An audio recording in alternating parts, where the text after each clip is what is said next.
So welcome to Matburn, everyone.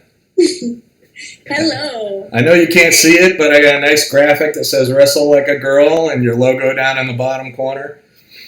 That's good. Thanks. Yeah. So today we're going to be talking with the Wrestle Like a Girl organization with Sally Roberts, who runs that, and Joan Fulp, who is with USA Wrestling. And well, let's just go around the room and introduce ourselves. How's that? Sounds great. I'll go ahead and start. I'm Julie Laserre. I'm the chair of the Alabama High School Girls Wrestling Task Force. It's a task force that we formed a few months ago. There was interest in girls wrestling in Alabama. I've got a son that wrestles. He's a freshman at Daphne High School. I've got a daughter who will be an upcoming 7th grader and expressing some interest in wrestling. And there was a need for it. The time was right, and so we got it started. Do you want to go next, Joan? Sure. Joan Fulp, Half Moon Bay, California. Really close to San Francisco, Sally, backdrop. But I am, I'm about 25 miles from you, actually. So I'm the co-chair of the USA Wrestling Girls High School Development Committee, and I work alongside Andrew Yamamoto out of Washington State. We started pulling together information on the history of girls wrestling probably in early 2016 and launched that information on USA Wrestling site in April of 2017. Personally, my involvement with wrestling, I attended my first World Championship over 40 years ago. I kind of whispered that, as my husband, Lee Allen, was the Greco-Roman World Team coach and then the 1980 Olympic coach. So he was very instrumental in really pushing and growing girls wrestling in California, as well as across the United States. We have 2 daughters that have wrestled for a really long time. Sarah Bahura, both wrestled with the last name Fulp Allen, my last name and my husband's last name. Sarah is still involved as USA Wrestling's Virginia State Women's Chair, and Catherine Shy started Ruth a bit, if you're familiar with that, and she has between them 13 years on the national team. So Catherine's still competing at almost age 32. So a lot of years with wrestling family and with my husband. Well, glad to have you here. And Thank you. Sally, you're next. Hello, everyone. I'm Sally Roberts. I am the founder and CEO of Wrestle Like a Girl. We're the national advocacy organization for girls and women in the sport of wrestling. And our mission is to empower girls and women in the sport of wrestling so they can become leaders in life. I've had a pretty successful background in athletics. And really, Wrestle Like a Girl came about as I was transitioning out of the military and athletics. I really wanted to be able to give back and serve the female wrestling population and be able to amplify the voices that are on the ground. And it has been quite an interesting and surreal journey. But at the end of the day, I have so much gratitude in being able to be a voice and continuing to learn and develop and grow the sport, and along the way building friendships and alliances and making it so that wrestling is the foremost sport for girls and boys, men and women to compete in, because we know that wrestling creates leaders and we need more of them. That's great. I spoke with Lee Janes a couple days ago, mentioned you'd be coming on, and she said to say hello and thank you for your service. Yes. Actually, it was my deployment to Afghanistan that really spurred on my civic duty to create Wrestle Like a Girl from working with little Afghan girls when I was in the Afghan countryside. But she was a longtime teammate while I competed in the Army's World Class Athlete Program. And next we have Shawn Weltzin, probably the best looking coach in the state. Well, yeah, so I'm Shawn Weltzin, and I'm just a high school coach from Alabama at Thompson High School. Just a high school coach. He's won 7 state championships in the 8 years of his team's existence, or something like that. Right. Yeah, but he's also the biggest high school coaching advocate for girls wrestling.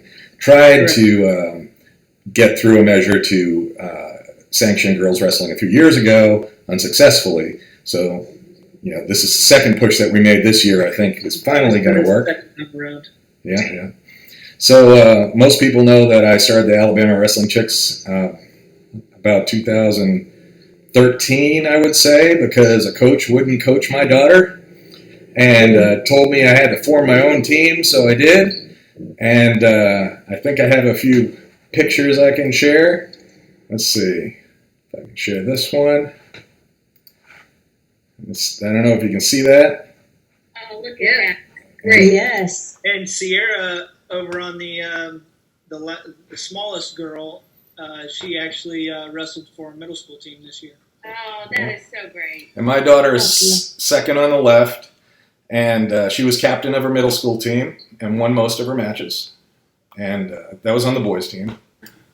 Okay, we'll switch to my last year. Look at that. Wonderful. We had, this is our last big girls tournament that we had, that I ran. Actually, at Thompson High School, I do believe.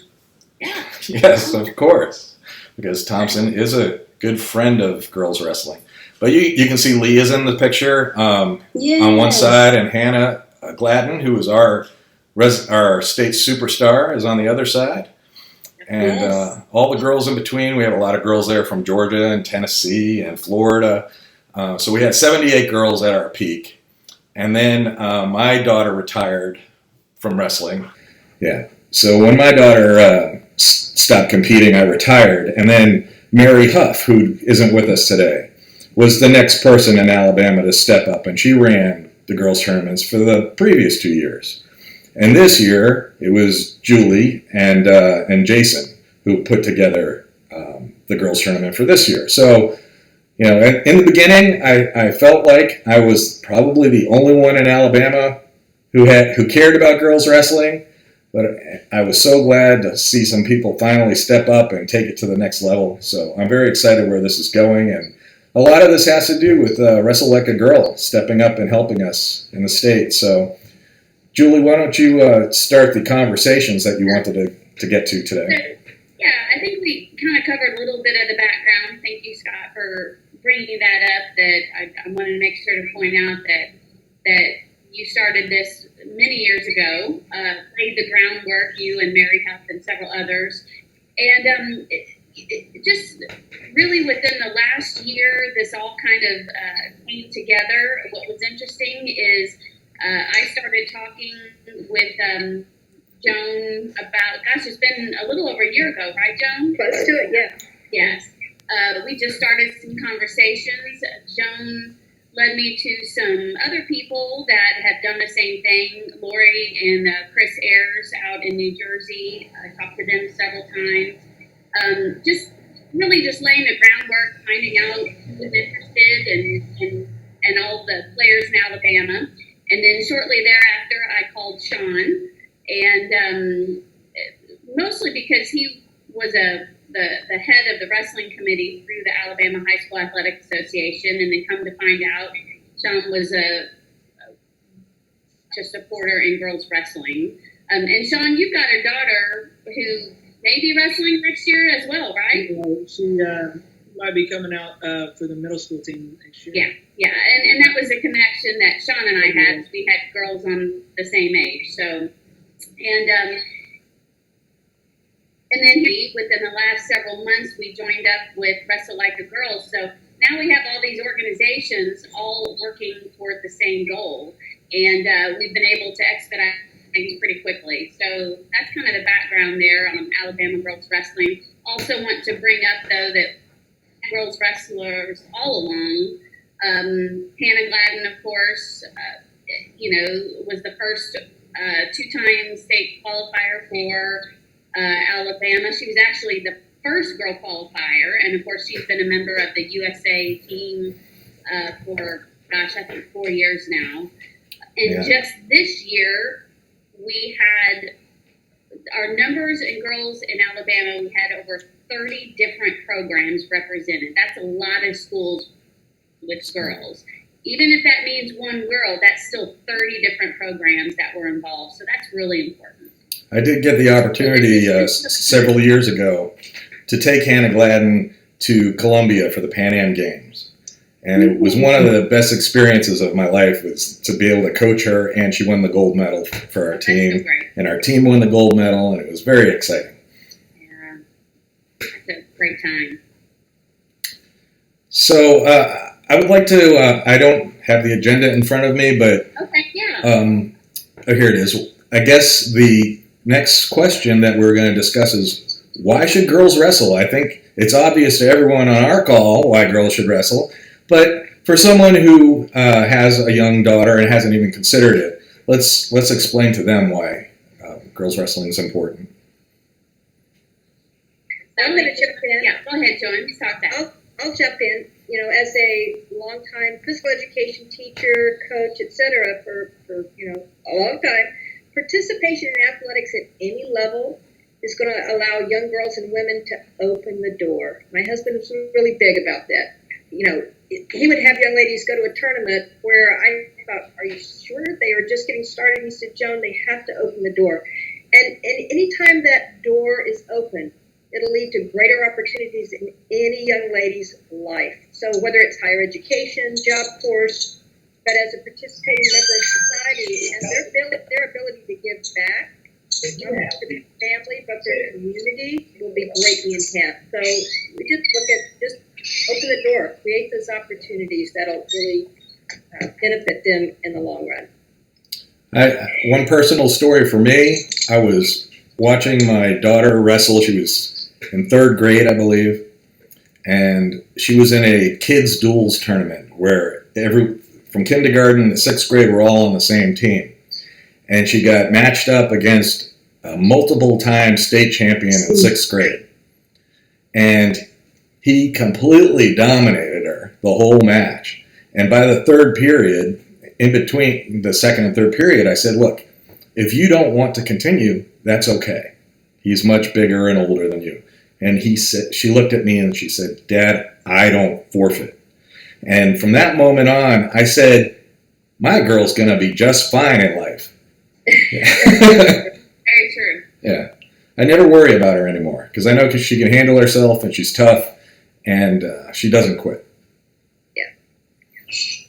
And to echo off of what everyone has been saying so far, for me, one of the truths that I absolutely know and believe is that wrestling creates leaders. And when we give girls and women the opportunity to go into a wrestling room, they get to go into a safe space. The wrestling room is one of the safest places with padded walls and a padded floor, where we give them an opportunity to have those crucial conversations followed by very courageous actions. And by virtue, we're helping to create these next generation of leaders. So yes, it does so much for their psychosocial development, but it also does so much for the leadership path, and it really helps to create an opportunity for educational, social, and financial mobility that it's often that some girls may not have the opportunity for.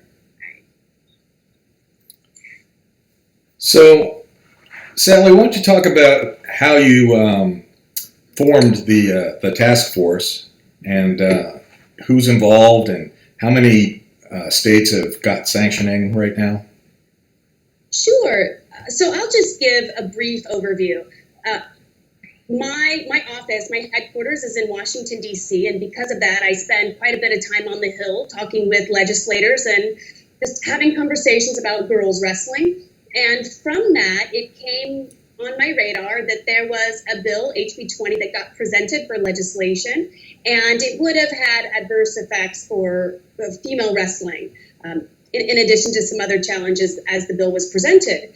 And my first phone call was to Joan and Andrea to say, can you guys get me connected to your task force? And Joan said that she had been having conversations with Julie for a handful of months. I think at that time it was about 7 months. I reached out to Julie and said, hey, Julie, I would love to get, we need a formal structure so that we could have an outspoken positive response to HB 20. And it was from that point she said, I would love to help you, but I need some support in forming this task force. So the way that I have started to do the task force is through the NCAA structure. It was too much of a mountain to move by ourselves. We had to get more people involved, not only to help with the workload, but it's such a fun and exciting time to be able to create these opportunities to create a movement that, we need more people at the table. We need more people getting involved. So I looked at who were the key stakeholders in the state of Alabama, and I didn't look at who the people were. I was looking at the positions. And once we identified what those positions were, then that's when I opened the door to Julie and a couple other stakeholders in Alabama, and I said, I would love for you guys to sit down as a leadership team and tell me, who do you think might be the best people right now at this point in time that could fill these positions to be voices and advocates for girls in the sport of wrestling. And it was a very collaborative and warm effort that was coming from the lens of, how do we give our girls and our women in the sport of wrestling, how do we give them voice and opportunity? And from my time being in DC, I learned, and I'm still in the process of learning, campaign development. Joan and Andrea, they have been really wonderful with all of the intelligence gathering and helping to build out those proposals. There's other states that have done such a phenomenal job at coaches education. There's been other states that have really just dove right into officials education. And I realized that what we needed to do is bring all of that together under one umbrella, and that would be the task force. And from there, everyone just had to be an expert at their own job. And from that, they got to do exactly what they love, which is grow the sport of wrestling, growing it for girls in the space and the sphere where they're most in tune with. And from there, it became a very positive and frankly, quite a warm experience. The current landscape right now is that things have got put on pause because of the coronavirus. And at first, it seemed like it could have had a potentially adverse effect. And it has, when you look at the landscape. The bright spot, the silver lining for me and for Wrestle Like a Girl and the team that I work with is that the college landscape has been put on pause. Our empowerment camps that we do have put on pause because of social distancing. But what has ramped up is people's interest in becoming an advocate. So on our side, on the back end, it's continuing to develop and help building out the Alabama infrastructure and taking some of those lessons learned that we've had from other states and revamping it so that as we continue to go forward, we have an opportunity to get more people involved to help grow the sport and to identify the areas and concerns so that we can be front-leading and we can be very proactive instead of reactive, and we get to build a sport in Alabama that everyone's proud of. The girls are proud to be part of it. And because it's nothing but win-win-wins, we're looking at this saying, this is, for us, this is the best way forward. Now, it's not the best model for every state because we have to meet every state where they're at. But for Alabama, the way that we're building it, it's actually been specifically curated and crafted to be able to support everyone in the state and getting involved, because it's going to take a village and it's going to take a long time, in the sense that we don't want to stop at creating just growing the sport and creating a girls division and going on with sanctioning. We're looking at this saying, how do we get the most numbers in the girls from the girls that are wrestling at Alabama, and how do we start growing those college programs that are in the state so that there's going to be opportunities for them to be able to go wrestle at higher education without having to leave their family if they choose not to.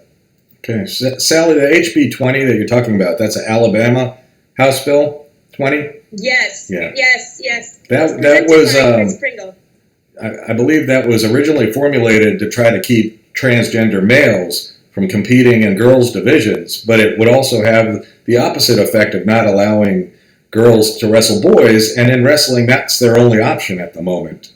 So that would be a travesty. Correct. As the bill was written, the birth at gender had to match the way that the sport had aligned with the executive association. And because of that, wrestling was listed as a sport for boys only. Therefore, if you were a girl, you were not able to participate because that wasn't a sport for your gender.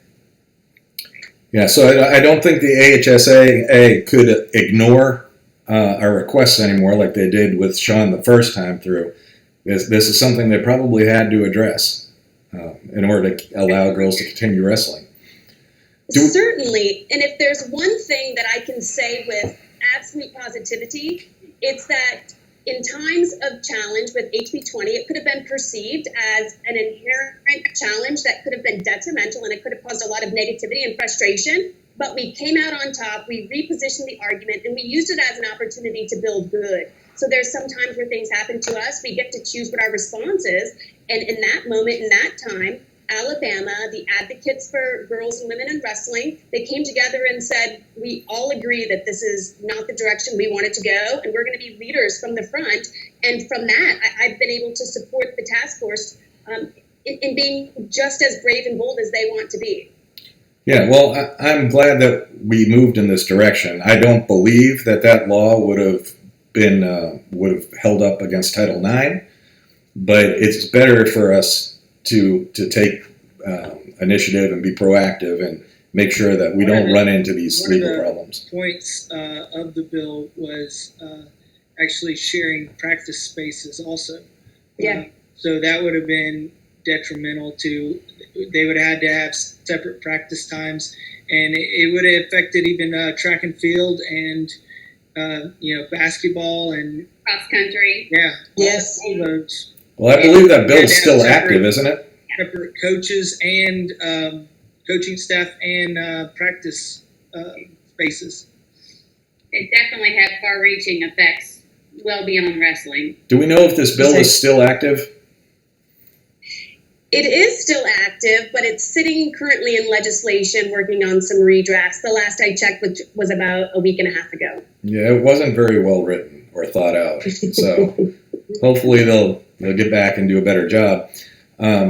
Speaking of that, I was wondering, Julie, if you had gotten a response from the AHSAA on the recent vote by all the member schools to sanction girls wrestling. Right. So, just for those who aren't aware, probably 2 months ago now, a survey was sent to all member schools in the Alabama High School Athletic Association, and the survey stated it was to principals or athletic directors. Those were the only ones that could vote. Coaches were not able to vote, although coaches certainly had input through their principals. Would they be willing to support a high school girls wrestling team? And according to the Alabama High School Athletic Association, in order for that to move forward, we would need votes that say yes. We believe we had 40, but we don't know for sure. This is just going by social media and the responses from schools, coaches, other athletic directors, and principals. However, although the survey is done, the results are in. We don't know the results just yet. We would have by now. Of course, things got put on pause, like Sally said. However, there will be a board meeting towards the end of April, and the survey will be discussed then. And so we should have a lot more information by that time. It was a good idea to keep that running tally, just to hold the AHSAA accountable that we know how many votes have committed. We can't be sure that they sent it in, but we're pretty comfortable that we have far exceeded the 60 mark. We are, well, it's 40 actually. But I think we exceeded 60, didn't we? Yeah, I think we got close to 60. And what was really neat about this survey was it just really mobilized well beyond the task force. It really got people talking about girls wrestling. There was just a lot of interest. Of course, we had the two girls that qualified and did very well at the state tournament. We had Shelby Fugit of Russell County and Lena Johansson of Weaver, both of whom won some matches at the tournament. And aren't they seventh graders? One was a senior, Shelby's a senior, and Lisa's a seventh grader. Yes. And I really thought that the Athletic Association did a great job of honoring them at the wrestling tournament. It was really neat. They had their names called loud, and we had a lot of news reports. And so having the survey come out right around that time, in my book, was perfect timing. It was great. That's fantastic. So what is the next step in the process? Let's just assume that the votes are there. What happens next? Well, that's a good question. and I say that because we don't know exactly what 40 means. Does that mean that we are sanctioning a separate sport, meaning girls cannot wrestle other boys? Or does that mean that we're adding a girls division at the state tournament or having a separate? That discussion is still open. And Shawn, you can answer this more than I can. So I guess so after this survey, they announced the survey, it takes it to the district board of directors for the AHSAA. And then what they're going to do is if they say we have the numbers, which we think we do, then they're going to go ahead and sanction it as a championship sport. At that time, then everything will be aligned with the boys in the same season. If it's not at our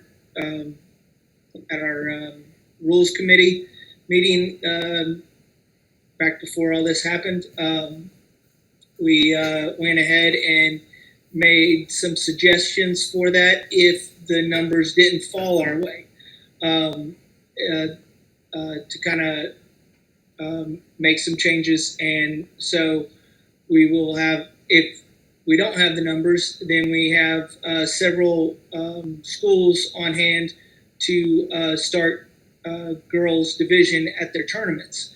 And then moving forward, at the state duels tournament, we plan on having a girls division state tournament, so they could have a season ending tournament at that time. That's in case we don't have the numbers. So we tried to go ahead and put that in place, just in case things didn't go our way. But I have in front of me the National High School Federation rules proposals that came out this year, and there are several of them that have go ahead and it's naming weight classes for girls divisions, and if these pass, then I don't think there's any way that they can, the HSAA can say, hey, we're not going to have a girls division, but it's in the National Federation rule book that there are girls divisions. So if a So team, is that this year's? Yeah, I've got this year, just 2 days ago. Oh wow, Joan, can you comment on that? No. News. Can I comment on that? Yes, there's lots of discussion, and we'll know how that discussion played out probably maybe by the end of April. But there is lots of discussion and proposals made, just like Shawn said. Yeah. Joan, you're on the board, right? Are you on the NFHS board as an advisor? No. Okay. We've gone in and done set in the rules committee meeting, but that's that all has to go through a lot of process before we learn what was actually voted on and what will be in that rule book for next year. so let's just say that the Question and I'm sorry, Julie. no, go ahead. Yeah. I was going to say, let's just say that the sport does get sanctioned, but each team only has, a handful of girls, and they're all in different weight classes. So you get to a duel, you get to a tournament. There really aren't any matchups for these girls. How are they going to handle that? This is Sally. I'm just going to take a moment and jump in. I think in my mind, what I want everyone to understand is, regardless of the outcome of that vote, whether we have a girls' division, whether it's a sanctioned sport, the long-range goal is still the same. It is growing the sport of wrestling and reducing those barriers to entry so that girls can participate.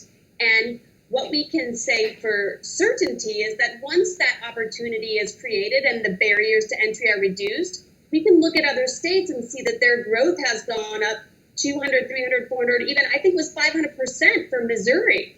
And so the working goal is going to be the same regardless of what the outcome of that meeting is at the end of April. It's going to be to get more girls wrestling. It's going to be to get more teams that are supporting girls. It's going to be building those competition schedules, having the coaches talk and recruit those female athletes. It's having those athletes that are already wrestling to go out and get their sisters in sport to come out and join those teams. Because what we know is that in order to grow the sport in whatever capacity, it's going to take numbers, and we can never sidestep that. And at the end of the day, I suppose, as a wrestler, I think of it like this. This is something we're going to have to continue wrestling through. It's a tournament we have to wrestle through because, in my mind, the end goal, if there's 100 boys teams in Alabama, I actually want to have 100 girls teams, and not just 100 girls teams with maybe 1, 2, or 3 girls, but 100 girls teams that have the full weight classes, whether it's 14 or whatever gets determined by the new NFHS. And so that should really be the focus, and that's where my heart is focused. It's on growing the sport in Alabama, regardless of what that outcome looks like, knowing that we have people like Shawn and Scott and Julie and Joan. We're all banding together to create these opportunities, to educate, to inform, and to make it that this is a sport that we want our girls to be a part of. We want our boys to be a part of this, and how do we grow it stronger, more robust, and use it as a way to bring our community, our state, our country together. I agree with all that, but I did get an interesting question a few weeks ago at the girls' tournament. Yep. Because our girls are used to wrestling boys, and some of them are quite good at it, as the two that qualify for state, and Hannah Gladden, who's world class. They asked me, but what if I want to wrestle the boys? Is this no longer an option once this gets sanctioned, or is there? You can choose which team you want to participate on. No, so okay, in Alabama, I can only speak for Alabama, but if it gets sanctioned, okay, then it is going to be like basketball, okay, and it will be girls wrestling and boys wrestling, and then there's 2 different divisions, and it'll just be like any other sport that softball and baseball.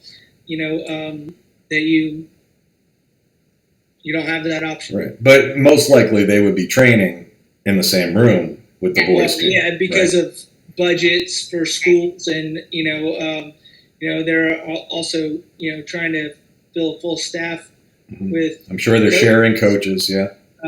You're gonna run practice at the same time. I mean, we still run middle school and high school practices together, so we're just throwing. We do the same thing. I know logistically we had to go with folk style just because the infrastructure is there, but wouldn't it have been great to do freestyle for the girls? Freestyle refs and Greco refs for Alabama anyway. I mean, we majority of high school kids and coaches to officiate those things. So I mean, that wouldn't be an option for us anyway. Shawn, real quick question. Once it passes, let's just say it passed, will there be a girls' advisory committee if it hasn't already been put together? Will that be put together so that then they can actually look at the parameters that might be needed? And with that advisory committee, they would then say, year 1, it'll look like this. Year 2 and 3, it'll look like this. Is that a possibility? I would love to say that's a possibility, but I would say that they're probably going to lean on our coaches committee for that, and also the task force. Great. So I would that would be my suggestion to them. Yes. And they often look into different coaches, and they go and they do their homework, and they ask for help and opinions on stuff like that. So, Shawn, are you getting a lot of good program? They do, and I'll jump in here with my conversations with the athletic association has been extremely positive. Here it's been great. He's been fantastic. Here's someone I'm not even involved in the schools, other than having children in the system. But they've been fantastic. There's been nothing but positive back and forth. I send an email, I get a response right away. So they're very supportive of this.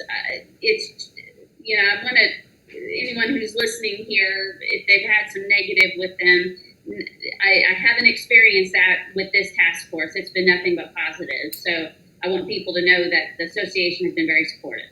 Well, I'm sure it's because, of course, the coaches are supportive. We expected that, definitely. well, I'm sure it's because they picked the right person to be in charge of it. Yeah, Thank you, if Shawn. they left it to Shawn and me, it probably wouldn't have gone through. But, Oh no, Shawn's in charge of the coaches. He's been great. so, Coming back to the coaches though, and you talked about the having a separate girls team and sharing coaches.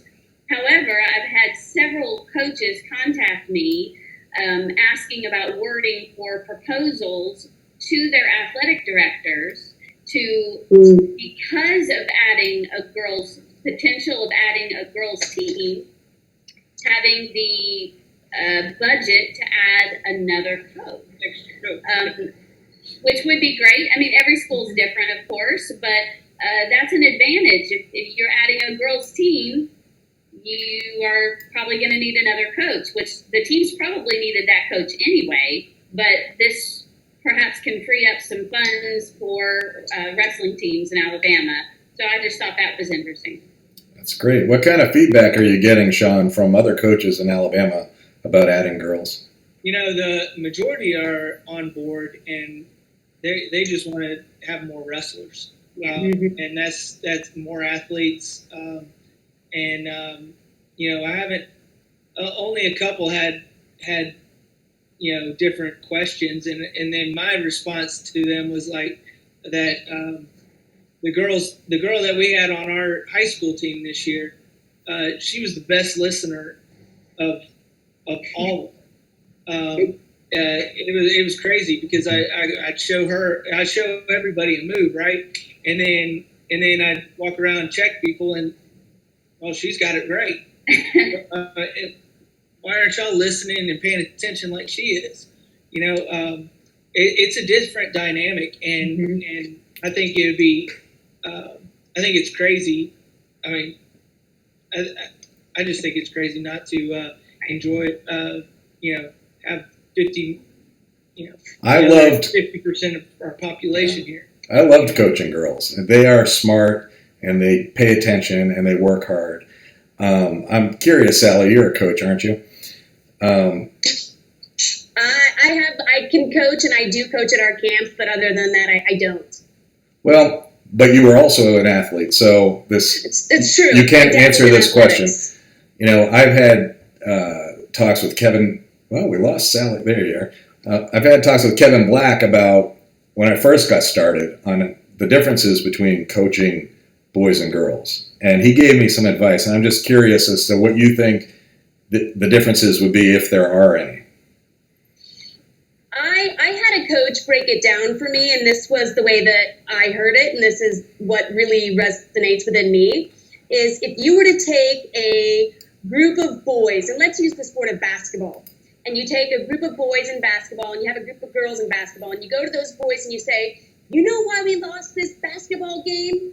Every one of those boys would point at the other boy and say, it was his fault. And if you ask that same question for girls, we immediately internalize and say, oh my gosh, it was my fault. I was the one that dropped the ball. And we want to carry all of the load because we always think that we did it. And of course, that's an overgeneralization because we know that coaching boys and girls, it can go back and forth. But from my experience, that was one of the biggest things, was that you have to really understand how to be a good coach and how to be able to adapt and adjust to your athletes and coach the person in front of you regardless of their gender.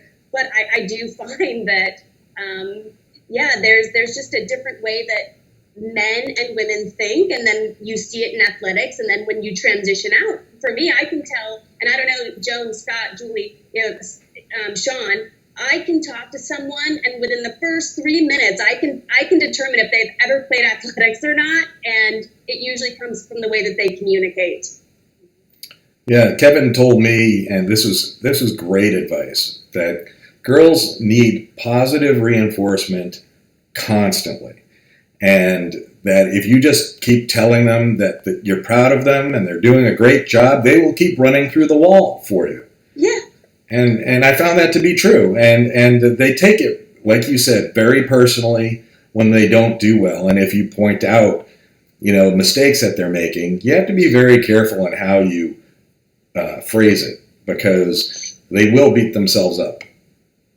I do. I agree with that. And I'll actually go a step further and say I was attending an event at a high level at the United Nations. It was Gender Equality in Sports Summit. And my big takeaway from multi-day of listening, the one big piece that I caught was that we have to change the way that we communicate, especially in the sport of wrestling. We have to change the way that we communicate to athletes, because the way that we used to do it isn't always the most effective way of getting boys or girls to join the sport. For instance, to say, come out and join wrestling. This is man's oldest sport. It's man's toughest sport. It's going to be grueling and arduous and so tough. Not very many kids these days actually want to go and participate in a sport that sounds like that. But if you say, come out and join wrestling, we're here to build team, and you're going to have character building and confidence. You're going to learn valuable skills. We're going to have fun. Well, suddenly that's a way that I want to participate in wrestling again. That sounds great to me. And really, it's keeping the sport fun for as long as you can until that athlete decides that they want to take it to another level and they want to flip that switch. I mean, Joan can speak to this better than I can, but being able to get those athletes to become multi-sport athletes so that by the time they go and wrestle in college, they're not going to burn out. But it gets parlayed into, we have to be aware of the words that we're using when we're talking to our athletes and to other human beings, because words mean things and it's either going to inspire or it's not. Joan, I know that you've been involved with lots of communications to states on how to recruit wrestling, how to get girls onto the teams, how to recruit them. What are some best practices that you have found that other states have used that really motivated girls and to help schools recruit these girls? What kind of things really worked? I think along the way, as we have changed coaches' minds, those coaches then all of a sudden are opening the doors. For so many years, I've said the welcome mat is only partially visible for those young ladies come into the room. And I think Sally hit a point too.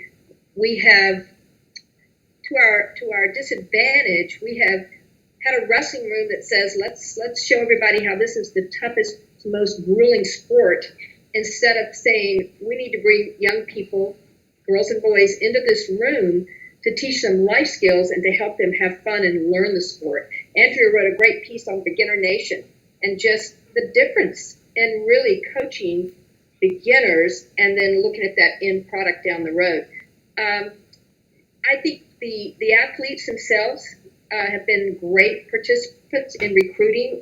We kind of laugh and say, the more girls you have on that team, the more young boys they're also going to say in their classrooms, hey, we need a lightweight. Come into the wrestling room. We need this. Come into the wrestling room. They're great motivators.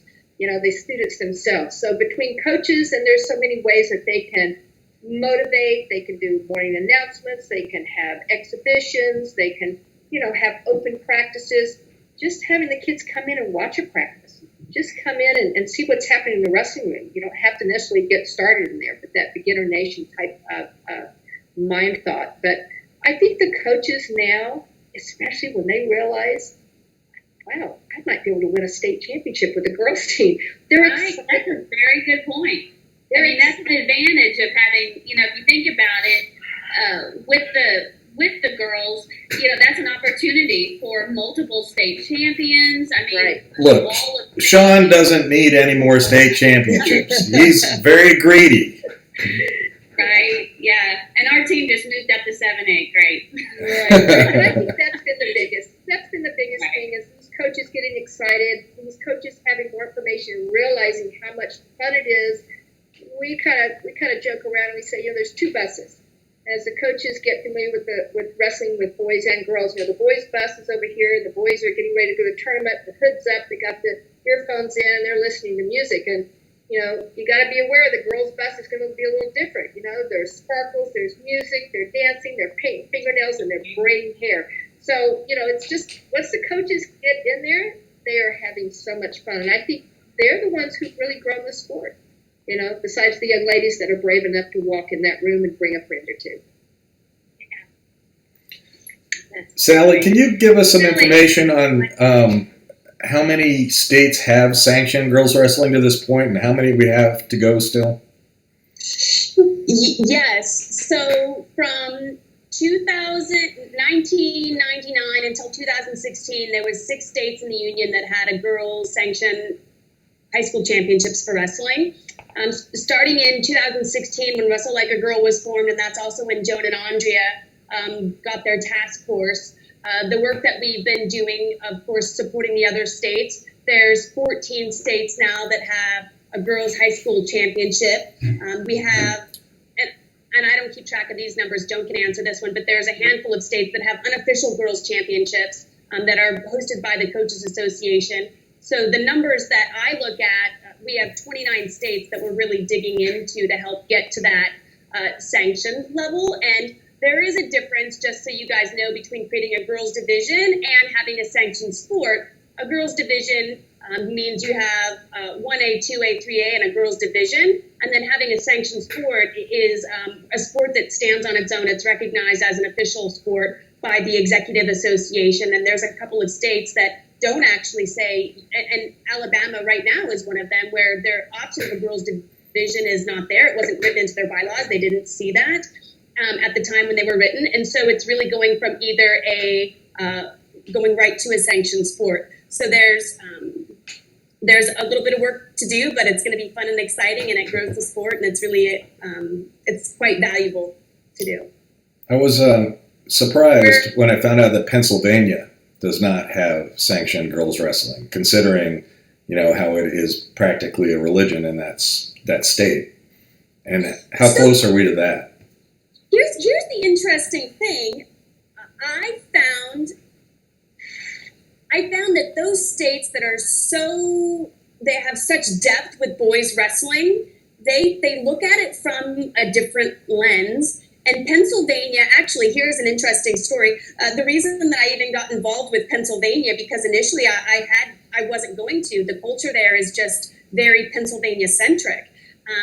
And somewhere along the way, there was some misinformation, some miscommunication that alluded to Wrestle Like a Girl wanted to sue the PIAA. And I thought, oh my gosh, if we have $100,000, we're not suing the PIAA. We're going to go in there and really build out some infrastructure and help develop the sport. And so it was actually having a meeting with the PIAA and their senior leadership that they said, whatever you guys want to do, if you guys want to come in here and help us, we would love that help.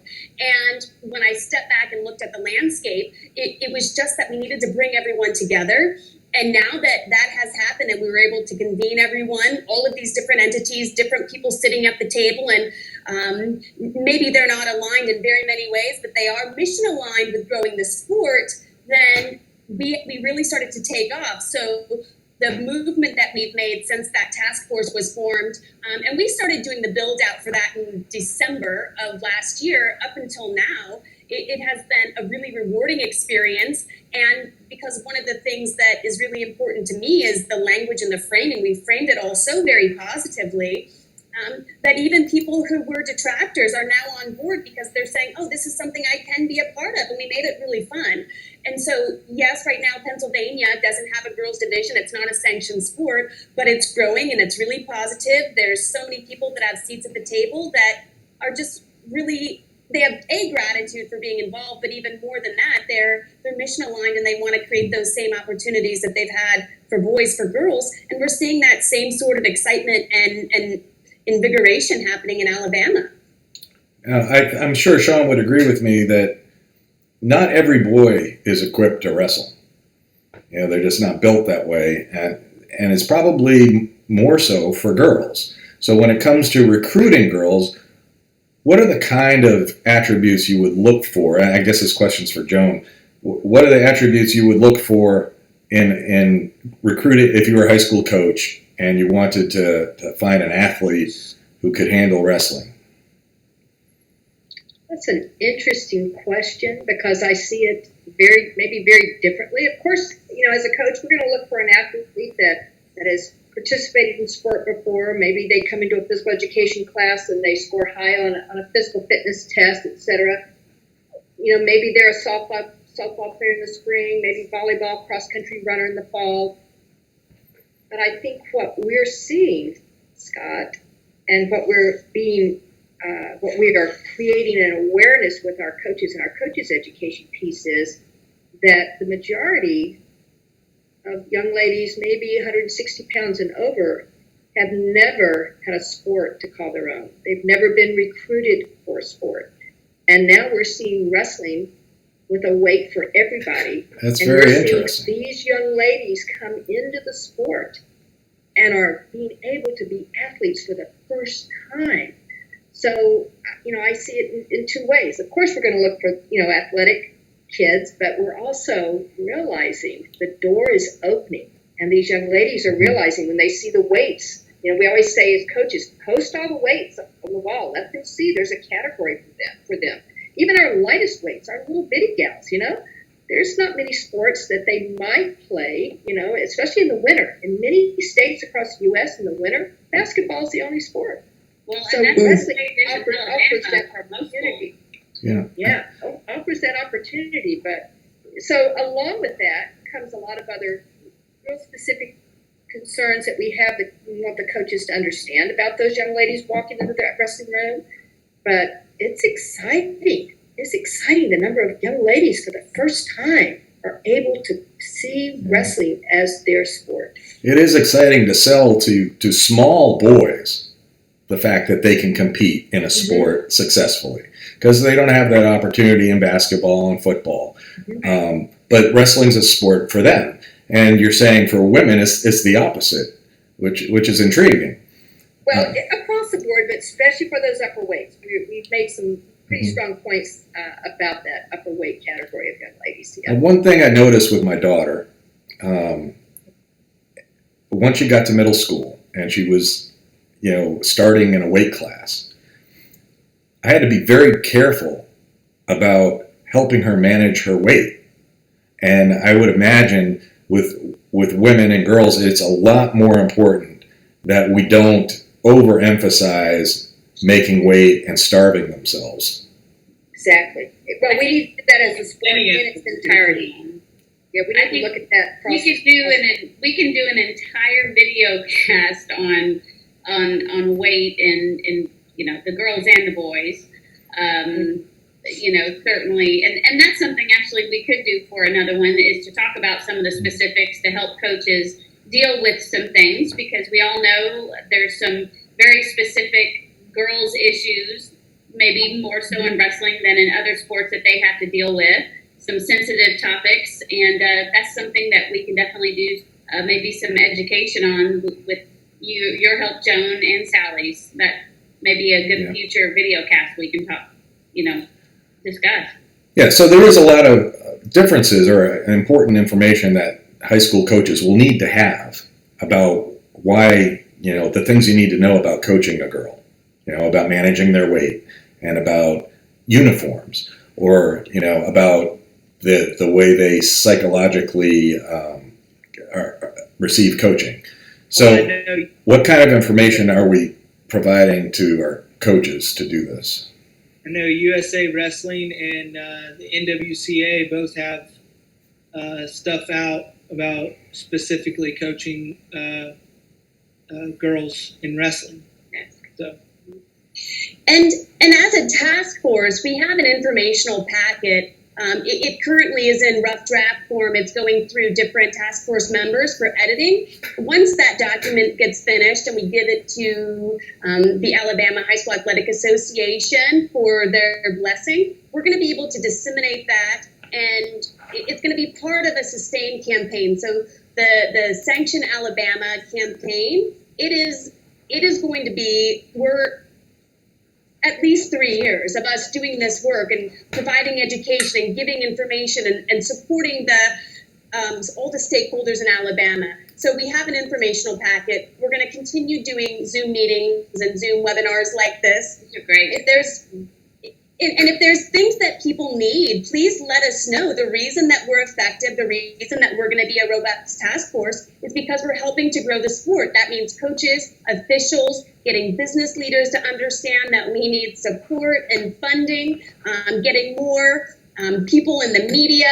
We have Catherine Shy that does Lucha Fit, but we need those girls also in the state of Alabama who want to be in front of the camera, behind the camera, getting more people involved. And it's by expanding the education, our depth and our breadth, that we're going to be able to get more people seats at the table and start getting more questions answered. Because at the end of the day, if there's at least one person that has that question, there's at least one more. And these are the questions that we need to answer, not just for girls wrestling, but for wrestling, because wrestling is a sport for anyone regardless of gender.